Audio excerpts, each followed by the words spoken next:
The Wuhan virus has mutated again. Just when the world was coming to terms with Omicron, France has found a new variant. It is called IHU. And it is said to be worse than Omicron, more infectious, potentially. And its arrival could have not come at a worse time. The world is battling a massive surge as we speak. The United States hit a grim landmark today. More than 1 billion Americans have tested positive in 24 hours. 1 million Americans, 10 lakh in one day. India's Omicron tally has now crossed 1,800. Worldwide, more than 450,000 people have been infected by Omicron. The only silver lining is the death toll. So far, only 107 people are said to have died due to Omicron. But this variant is pushing all health systems to their limits. And now there's a new variant. Will it make things worse? Are we stuck in an endless wave of cases? What is the practical way forward? On Gravitas tonight, we'll discuss all of that. First, let's tell you about the developments in France, about the new variant. It doesn't have a name yet. Scientists are calling it IHU. Here are the 5 things that you should know about IHU. Number 1, its cases have been found near Marseille in France. How many cases? At least 12. France has been quick to link it to another country. It says the first patient of IHU recently returned from Cameroon. And so far, no other country or region has reported this variant. So why is this a matter of concern? Because this variant has at least 46 mutations. That's more than Omicron. Omicron has 32 mutations in its spike protein. Spike protein is how a virus enters the human body. It latches onto the human cell and infects it. That's what spike protein does. More mutations in this protein means more infections. Omicron has 32 mutations. That's why it spread so quickly. The new IHU variant has 46 mutations, which means it could spread even faster. Here is what the researcher who discovered this variant has said, and I'm quoting. We indeed have several cases of this new variant in the Marseille geographical area. We named it variant IHU. 2 new genomes have just been submitted. It is still early days. We can't say for sure if the variant is spreading fast or if more people are going to fall sick. But this variant is causing concern. And you know what happens when such reports surface, reports of a new, potentially dangerous variant.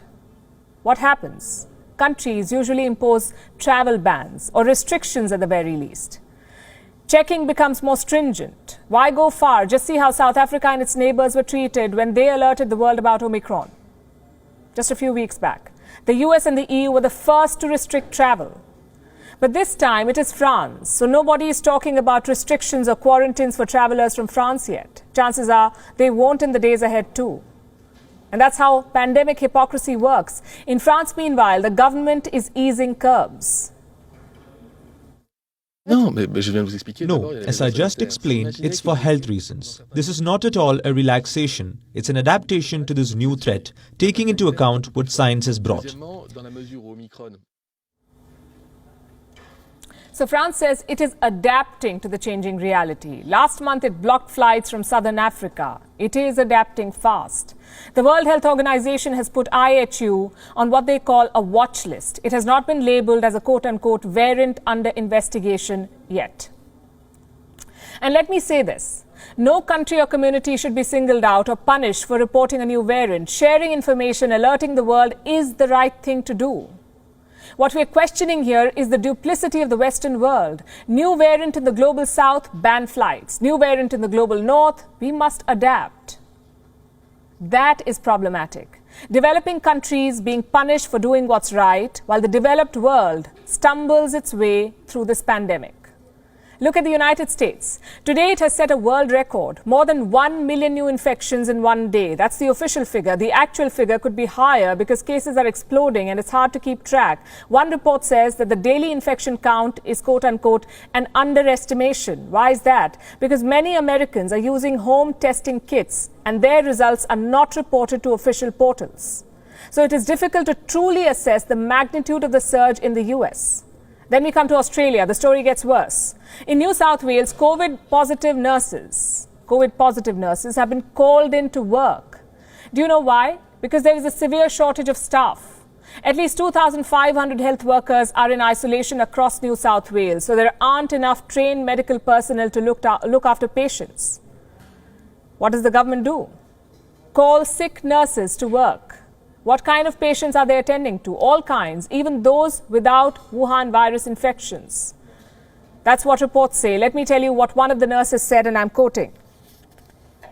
God help any non-COVID patient in a hospital right now. They're sitting ducks. It's like everyone has given up. I'm absolutely devastated. It's a circus. Positive nurses working with healthy staff and non-COVID patients. If Australia's response seems unbelievable, wait till you hear what China is up to. The home country of the Wuhan virus, it's resorting to extreme measures. Another city has gone into lockdown in China. This time it's the city of Yuzhou. It has 1.2 million residents. All of them will have to stay indoors. Do you know how many cases have been found in the city of 1.2 million people? 3.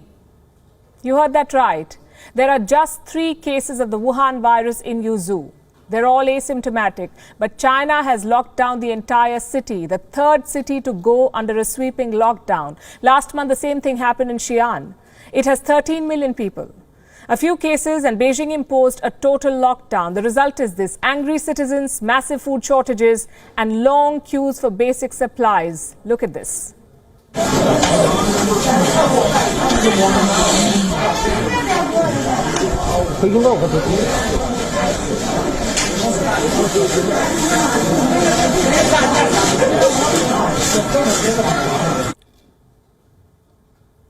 Going by one report, these people had nothing to eat except noodles for 8 days.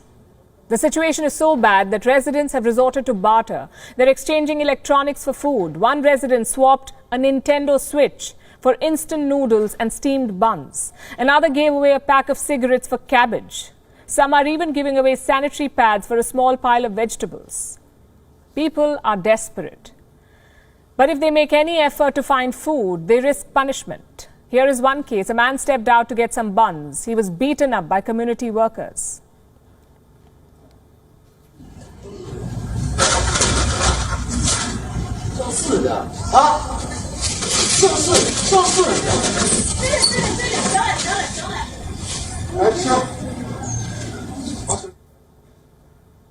What do these stories tell you? There is no perfect way to deal with the pandemic. 2 years and counting, governments are still struggling. Sweeping lockdowns are not leading to zero COVID. Weekend and night curfews are not stopping the spread. Rich countries with supposedly robust health infrastructure are floundering. Vaccines are not arresting infections. Mutations are tripping us up. The world is a chaotic place because our response is not uniform. Unless we get our act together, we'll remain vulnerable. Not just to the new variants of the Wuhan virus, but to other diseases as well. WION is now available in your country. Download the app now and get all the news on the move.